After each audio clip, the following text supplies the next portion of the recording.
BJP కేంద్ర సమాచార సహాయ మంత్రి దేవాంశ్ చౌహాన్ సత్యసాయి జిల్లా పర్యటనలో భాగంగా మీడియా సమావేశం.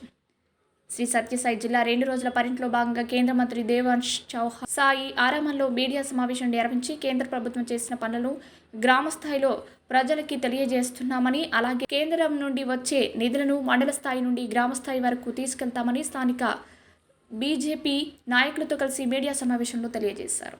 160 పార్లమెంట్లు దేశంలో సెలెక్ట్ అయితే మన సత్యసాయి జిల్లాలో కూడా సెలెక్ట్ కావడం జరిగింది. మరి ఈ విషయాల మీద తను ఈ 2 రోజుల్లో పర్యటించిన అంశాలను కూడా మన మంత్రివర్యులు దేవాంశ్ చౌహాన్ గారు తెలియజేస్తారని ఈ సందర్భంగా తెలియజేస్తున్నా. ధన్యవాదాలు. अखिल भारतीय जनता पार्टी की योजना अनुसार मेरा हिंदूपुर पार्लियामेंट्री कॉन्स्टिट्यूंसी का आज 2 दिन का प्रवास रहा। पार्टी के कार्यकर्ता की हैसियत से मैं में 2 दिन से प्रवास कर रहा। मेरे प्रवास के दौरान मैंने ये अनुभव किया है कि आंध्र प्रदेश की वर्तमान सरकार, honourable chief minister Jagan Mohan Reddy के नेतृत्व में चलने वाली सरकार जिस तरीके से इस क्षेत्र में यहाँ की गरीब बैकवर्ड जनता की अवगणना करती है, यहाँ के जो विकास की गति है वो थम गई। यहाँ तक कि जो फंड्स सेंट्रल गवर्नमेंट से आते हैं वो फंड्स भी पूरी तरह यूटिलाइज नहीं हो रहे, या तो कहीं उसका नाम बदल के उसको यूटिलाइज करने की कोशिश की है। और हमेशा ये कोशिश किया है कि इस क्षेत्र में, इस राज्य में जो भी डेवलपमेंट हो रहा है वो प्रांत की सरकार, स्टेट गवर्नमेंट कर रही है। इनफैक्ट ग्राउंड रियलिटीज एकदम भिन्न है। ग्राउंड रियलिटीज में मैंने ये पाया कि जो सेंट्रली स्पॉन्सर स्कीम है वो स्कीम्स भी यहाँ के गरीब लोगों तक नहीं पहुँचती। आदरणीय यशस्वी तपस्वी प्रधानमंत्री नरेंद्र भाई मोदी साहब के नेतृत्व में गरीब कल्याण की अनेक योजनाओं का प्रारंभ हुआ है।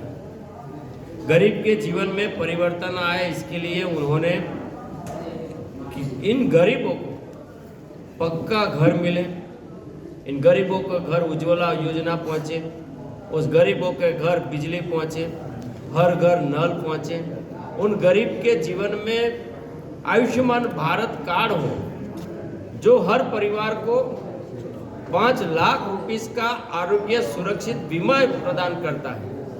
ये सारी योजनाओं का यहाँ बिल, प्रधानमंत्री किसान सम्मान निधि का यहाँ करीब 50,000 करोड़ रुपया पर क्वार्टर 6,000 रुपया जो इन परिवार को मिलता है।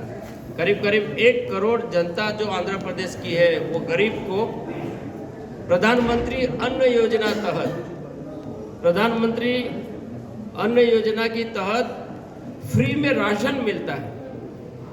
इन गरीबों को हर घर नल की योजना के तहत पानी की सुविधा मिलती है, लेकिन इस योजनाओं को यहाँ की सरकार इम्प्लीमेंट करने में पूरी तरह विफल हुई है।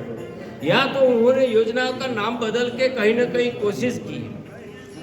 आज मेरा ये 2 दिन का प्रवास में मैं प्रत्येक भारतीय जनता पार्टी के कार्यकर्ताओं को मिला, हर कम्युनिटी को मिला, हर क्षेत्र में गया और कोशिश करता हूँ कि मैं बूथ तक जाऊँ, पोलिंग बूथ तक जाऊँ।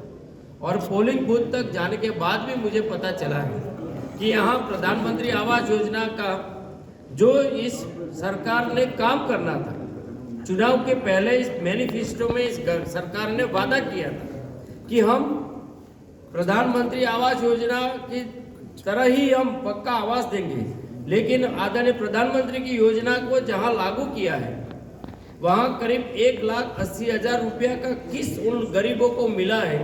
उसके बाद जो शेयर होता है, उसके बाद जो सरकार को उस योजना को पूरा करने में मदद करनी चाहिए, बजाय उसकी वो हर लाभार्थी के पास जाके उनसे इस योजनाओं से अपना नाम विड्रॉ करवा रहे हैं। और एक तरीके से ये सरकार गरीब की चिंता करने के बदले गरीब का शोषण कर रही है। हर घर नल पहुंचाने की योजना है, लेकिन वो भी नहीं कर रही है। हर घर बिजली पहुंचाने की योजना है, वो भी नहीं कर रही है। यहाँ की सरकार पूरे 5 साल में जो काम किया है, एक तरीके से दिवालियापन हो गया है। ये बैंक करप्सी की ओर ये सरकार है, और एक तरफ जो फंड जो भारत सरकार की ओर से, आदरणीय मोदी जी की ओर से स्टेट को जाता है, उसका पूरा यूटिलाइज भी नहीं हो रहा है। तो ये पूरा मिसमैनेजमेंट हो रहा है।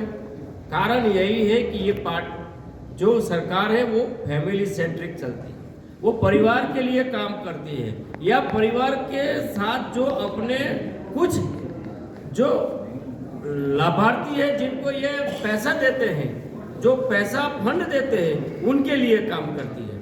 आज 2 दिन के प्रवास के बाद मुझे ये भी पता चला कि यहाँ भारत सरकार ने काफ़ी काम किया है। काकीनाडा और भी ग्रीनफील्ड हाईवे सैंक्शन भी किया है, 2 नेशनल हाईवे बनाए हैं, कादिरी का हाईवे भी बनाया है। यहाँ तक कि यहाँ 2 लाख से प्रधानमंत्री आवास योजना पहुँचाने का काम किया है। यहाँ पहुँचाने का काम करना था, वो अभी पूरा नहीं किया है। यहाँ पीएम किसान सम्मान निधि का काम भी, योजना का लाभ भी यहाँ के लोगों को नहीं मिलता है।